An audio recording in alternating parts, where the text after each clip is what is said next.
Assist, a helping hand with your land. Neil from Essex here. We had the opportunity to have a bunch of current competitive models on our lot, and it presented an opportunity to go around and do some videos on them. Now, we need to prefix this with saying that talking down another competitor's equipment is not a way that we typically like to see business and sales transactions done. Generally, we're of the opinion that our dealership, our experience, the products that we sell can stand on their own without having to talk down about other products. But unfortunately anymore, we find a lot of customers developing opinions about things through YouTube videos that may be really based upon half-truths. So while we had this product here on hand, we wanted to take the opportunity to walk around and do a video of our own and try to show how some of those comparisons are made in dishonest ways, and also make an attempt to make our own comparisons and maybe do it a little bit more honestly than what you typically would find. So take a quick look here at this video and let us know down in the comments how we did. So to start, we're going to look at exactly what tractor we're comparing to. In the case of this machine over here, this is the John Deere 4052M. 52 horsepower economy version of this tractor. So if we work through the options that Deere uses to compare on johndeere.com to the Kubota tractor, you'll notice that they compare this 4052 to a Kubota 4760. I'm giving themselves a small edge in horsepower, but picking a transmission that's actually a lot more simplistic than the Kubota equivalent. And you won't find those differences if you work your way down through the spec sheet. This is Deere's mechanical hydrostatic transmission that doesn't have any of the electronic features found on their M series tractor. But over here on the Kubota side, we do have all the features found in Kubota's HST Plus, including some things that Deere doesn't even offer. So over here we have things like an electronically controlled hydrostatic with things like hydro dual speed to shift speeds on the fly, ability to tie the hydrostatic pedal to your engine RPMs to drive this thing like a car, Kubota's power up button.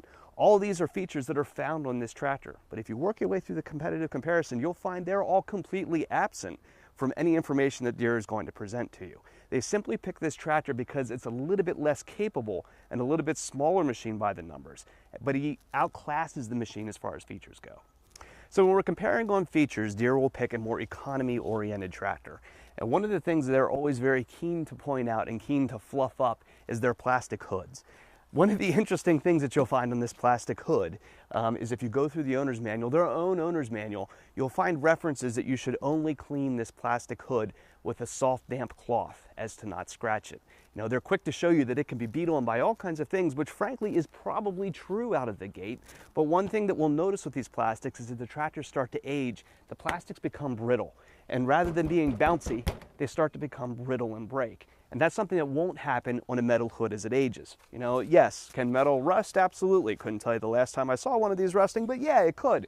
But a metal hood doesn't weaken with age and is overall, if you listen to my pounding, a lot more dense, a lot more solid than these flimsy plastic hoods can be. One of the things that drives me the most crazy in Deere's competitive comparison is their continued focus on Kubota's front axle designs. In the case of this right here, you'll see a hydrostatic steering system with guards and stuff over top of the front cylinders in order to protect them. They will point out that because the steering components are here in the front, they're susceptible to damage. If you come over here to the John Deere version, you'll notice a much lighter front axle for one, steering components that are behind the axle, but also below it. So as you're mowing along, everything, the rods, the cylinders, and everything hang down here below the axle itself. So, in my opinion, I would much rather take a higher mounted system that's protected and shielded across the front than one that hangs below.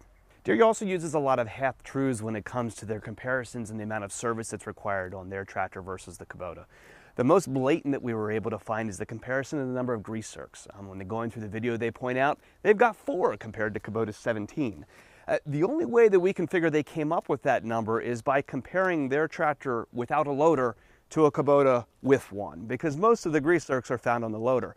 As we went around and counted here on these 2 tractors out here ourselves, we came up with 14 on both tractors. On their loader alone, there's vastly more than 4 grease zerks. So I'm not 100% sure exactly where that's coming from. And in my opinion, I would much rather have more grease zerks. We all know that as machines work, those pins wear. And so having grease zerks is a positive, not a negative. Another blunder is the references to the cost of the transmission oil changes and the frequency that they need to be done. One thing that has been a little confusing even for us on Kubota's side is that there's some conflicting information about that, and most of that is driven by Kubota's changes between transmission fluids. The old version of Super UDT was a regular multi-weight transmission fluid. A couple years ago, Kubota changed to Super UDT2, which is a synthetic transmission fluid. And when that change happened in their transmission fluids, you notice that the service intervals also got much, much longer between the oil changes. Deere is exploiting that fact and using the information from the old transmission fluid that's not even produced anymore in order to exaggerate the differences in maintenance costs between the two tractors. So as you can see, I don't have a whole lot of faith in the comparisons that Deere made to a Kubota tractor, and I'm not going to try to make those same kind of comparisons. As I said, I don't think it can be done honestly and fairly. You as somebody shopping for a tractor need to go and choose two tractors that you feel like are right for you and make your own comparisons. I am going to do a quick walk around here of this tractor as myself as an operator, as somebody that gets the opportunity to get on and off of a lot of different brands of tractors all the time. And I'll point out some things to you that I do like on this tractor and also some things that I don't that are worth considering. So take a quick walk around here with me and we'll point some of those things out. Over here on the Deere side, they use a proprietary coupler that is a system.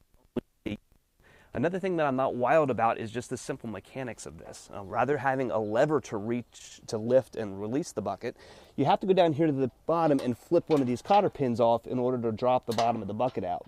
It's not hard to do, it's just a little crude compared to a modern skid steer coupler. Their loaders also have some issues that I frequently am not wild about either. Many of the loaders that they offer are permanently attached to the tractor and do not remove from the machine. Kubota uses removable loaders as standard equipment across every one of their products. They don't even make a fixed loader. But in the case of this Deere tractor, the options in the parking stands and stuff that you need to make this loader removable add an additional $900 to the cost of the machine. One thing that I do like about this is an amazing piece of casting. If you look at the way this thing is cast and curved around, it is cool and robust, so you got to give them that.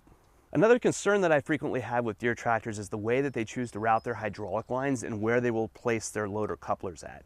You'll see in the case of this tractor here, they're using hard lines, which is great, not hoses, that's a positive. But those lines all route down here coming underneath the floorboards. Just like that steering cylinder on the front axle, these very vulnerable components become the low point on the tractor.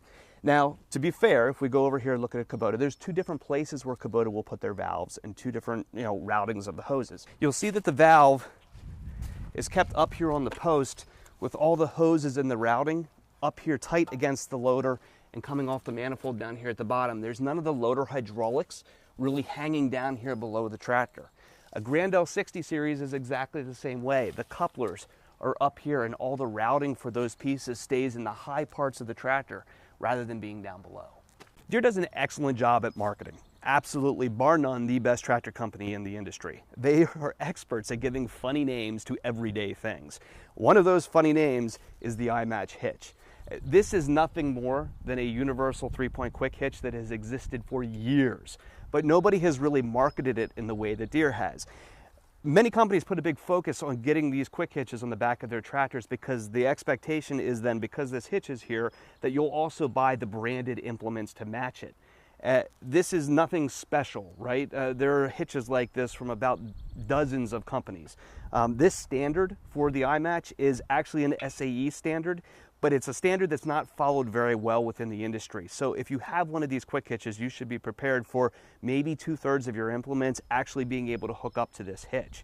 So while Deere goes and they strip the deluxe 3-point hitch options off of these tractors, replacing them with iMatches, you got to be aware that this is a far from perfect system in reality. Look familiar? This is a Lampride series quick hitch, a QH20. We probably sell about 50 of these ourselves every year. Exactly the same thing as the John Deere iMatch, but without the funny name and price tag. So a few things that I notice here from the operator station. When I take a look around here, frankly, I'm fairly impressed. When these companies make economy tractors, you'll find they start stripping off a lot of options, and a lot of places they typically do that is in the sheet metal and the floor panels down here around the bottom. And this tractor actually has a fairly modern operator station for one of their more economy-oriented models. A couple places that I'm a little bit less impressed come to some of the positions of the levers. The range selector back here on the side, for instance, is really long and a little clunky. I'm also not a big fan of hand parking brakes. I much better like the pedal latch and brake system. One can't have a conversation about the platform without talking about their twin touch hydrostatic pedals. There's repeated conversations of comparisons between a two pedal system, which Deere and some other manufacturers that I also sell use, and a single treadle pedal that Kubota uses. The reason why Kubota uses that system is because if you actually do surveys of the population, it has always been that 50% or a little bit better tend to prefer the single pedal system. It is a Chevy or Ford type question of what somebody prefers. It's a preference. It's not necessarily that one is better than the other. They typically will make comparisons to this being an automotive style pedal, which is kind of true. It's got kind of like a gas and brake feel going to it, but the positions are actually flipped. The forward lever is where the brake would be, and the backward lever is where the gas would be. And for me personally too, it's always felt a little unnatural to press a pedal forward to go backwards. I'm a treadle pedal guy, but that doesn't necessarily mean that's right or wrong. It's a personal preference. And the way that you should decide that is not by watching a YouTube video, it's getting in the seat of the tractors and driving them around yourself. Another thing that I often find on Deere tractors is I have a lot more trouble doing multiple functions with the loader valve than I do on a lot of other machines. And in that case, that's pretty pronounced on this tractor. I find the loader valve to be really stiff compared to a lot of machines. And oddly, when the tractor's turned off, it moves a lot easier than when it has hydraulic pressure behind it.